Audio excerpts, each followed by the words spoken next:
મહારાષ્ટ્ર ગુજરાત પડોશનો પ્રદેશ અને છેલ્લા 1-1.5 વર્ષની અંદર જબરજસ્ત રાજનીતિ મહારાષ્ટ્રમાં થઈ. મહારાષ્ટ્રમાં એનડીએને 32 થી 35 બેઠક. આ નેટવર્ક 18ના એક્ઝિટ પોલ પ્રમાણે છે. નેટવર્ક 18ના એક્ઝિટ પોલ પ્રમાણે મહારાષ્ટ્રમાં ઇન્ડિયા ગઠબંધનને 15 થી 18 બેઠક.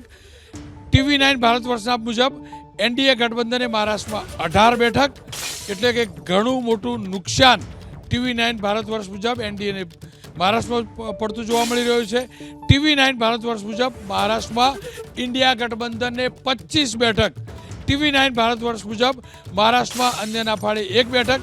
ઇન્ડિયા ટીવીની વાત કરી લઈએ તો ઇન્ડિયા ટીવીએ પાર્ટી વાઇઝ એક્ઝિટ પોલ કર્યો છે. ઇન્ડિયા ટીવી મુજબ મહારાષ્ટ્રમાં ભાજપને 18 થી 22 બેઠક. ઇન્ડિયા ટીવી મુજબ શિવસેના એટલે કે શિંદે જૂથ છે તેને 5 થી 7 બેઠક. અને ઇન્ડિયા ટીવી મુજબ એનસીપી અજીત પવાર ગ્રુપને 1 થી 3 બેઠક, એટલે 3નું પણ ટોટલ કરીએ તો લગભગ TV9 ભારત વર્ષની આસપાસનું થાય છે. તો ઇન્ડિયા ટીવી મુજબ શિવસેના ઉદ્ધવ ઠાકરે ગ્રુપનું શિવસેના છે તેને 9 થી 13 બેઠક. ઇન્ડિયા ટીવી પ્રમાણે શરદ પવારનું જે ગ્રુપ છે એ જ પ્રમાણે એનસીપીના શરદ પવાર ગ્રુપને 4 થી 5 બેઠક. ઇન્ડિયા ટીવી મુજબ મહારાષ્ટ્રમાં કોંગ્રેસે 4 થી 6 બેઠક. એ જ પ્રમાણે જી ન્યૂઝ પ્રમાણે મહારાષ્ટ્રમાં એનડીએને 30 થી 36 બેઠક મળે છે, જ્યારે મહારાષ્ટ્રમાં ઇન્ડિયા ગઠબંધનને જી ન્યૂઝ પ્રમાણે 13 થી 19 બેઠક.